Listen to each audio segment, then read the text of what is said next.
আরে দোস্ত কেমন আছো? এই তো আছি, ভালোই আছি। তোর কি অবস্থা? আমি তো মিয়া মেলা ভালো আছি। আর জানো আজকে কি ঘটনা ঘটছে? কিছে? ওই না তো দিল খুশ হয়ে গেছে গা। কিছে? আমগো মনে আছিল না? মনা? ওই যে মগলা, ওই যে ময়লা আছে না, ময়লা মুইলা খাইতো, রাস্তার মধ্যে পড়ে থাকতো, মাঝে মাঝে কাপড় ধরে টান মারতো, মনে আছে? হ্যাঁ। ও তো ভালো হয়ে গেছে গা। ভালো হয়ে গেছে। এই মনা ভালো হয়ে গেছে তুই বুঝলি কেমন? ওই যে মন হচ্ছে একটা বড় পাগলা ছিল না, কেঠা? ইমন পাগলা। ও ইমন না পাগলা। এলা কিছে? দুইটা মিলে মারামারি করতো, মনে আছে না হ্যাঁ, তোমার? হ্যাঁ। উতেজকে বুড়িগঙ্গে পড়ে গেছে গা। কচকি? এলা মন পাগলায় বাঁচাইলো। হাই কচকি, এক পাগলা আরেক পাগলারে বাঁচাইছে। তার মানে হইল গিয়া মনা ভালো হয়ে গেছে। তুই একটা কাম কর, যা মনা রে ডাইকে লিয়ে আয়। অনেক দিন হইছে ওর লাগে কথা কই না। আচ্ছা হ্যাঁ। আচ্ছা ঠিক আছে, যাইতেছি, তুই বয়। হ্যাঁ, যা যা যা। আচ্ছা আচ্ছা। ভাই ডাকছেন? ডাকছি। তুই শুনলাম তুই বলে ভালো হয়ে গেছস। আমি পুরা সুস্থ ভাই, আমি আগে পাগল ছিলাম, এখন পুরা সুস্থ। আমি এখন আর কোনো পাগলামি করি না ভাই। কেমতে কি শুনলাম তুই বল ওই যে ইয়ে রে, ওই যে কি কয় কি জানি না, ইমন পাগলা।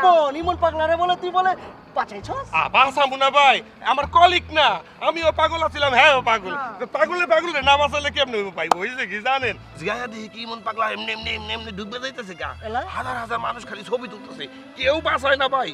তারপর আমি নিজ জীবনে ঝুঁকি নিয়ে যাইয়া ওই নদীর মধ্যে লাভ দিয়া পইরা ঠাকরে সাঁতরে যাইয়া ইমন পাগলার এমনি হাফদা দিয়ে দইরা টানতে টানতে টানতে টানতে টানতে টানতে তুলে নিয়ে আইছি ভাই। ইমন পাগলার আমি বাঁচাই দিছি ভাই। বাহ, অনেক ভালো কাম করছস। তারপর কি হইছে? তারপর নদীর থেকে টাইনা টাইনা টাইনা টাইনা টাইনা আরে কুলে উঠাই লই আইছি। সাব্বাস।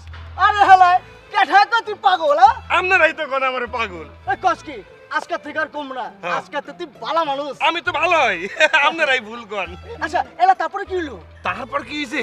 তারপর কি করছে ভাই, ওই যে ইমন পাগলারে দেখি কি ভাই নদীর থেকে উড়ানের পরে, এখন শীতের সময় না, শীতের মধ্যে ঠট ঠট ঠট করে কাটতেছে। পরে কি করছি ভাই, ওই গরুর রশি একটা আইন না, আর গলার মধ্যে পেঁচ দিয়া আম গাছের মধ্যে হুকা দিয়া তুই আইছি ভাই। কস হ্যাঁ কি? ভাই হ্যাঁ, এই হ্যাঁ ও কি করছে, আম গাছের মধ্যে হুকা দেওয়ার পরে দেখি জিভ করে বাইরে করে লাগছে, বুঝছি আর মানে পানি তৃষ্ণা পাইছে। তারপর আবার দেখি এমনি এমনি এমনি এমনি কাঁপতেছে। তারপর কি করছস? আমি বুঝছি হ্যাঁ শীত লাগতেছে। তারপর রশিটারে টাইট করে বাইন্দা দিছি এক টান, তারপর দেখি সোজা হয়ে গেছে। হ্যাঁ হ্যাঁ, তখন বুঝছি আর শীত গেছে গা। খুব ভালো কাম করছস। হ্যাঁ, তা ভাই ঠিক আছে, আমি তাহলে গেলাম। হ্যাঁ হ্যাঁ, তুই যা। বাঁচাইছে। ভাই হ্যাঁ? আপনি দি পুরা ভিজা গেছেন গা। না না, আরে এই যে আপনি ভিজা গেছেন গা। আমি বুঝি না কে। আপনি ভিজা গেছেন। আরে না, আপনার হুগা দিতে হইব, গলার মধ্যে রশি বাইন্দা। বলা বল আমানি দাঁড়া, ওই!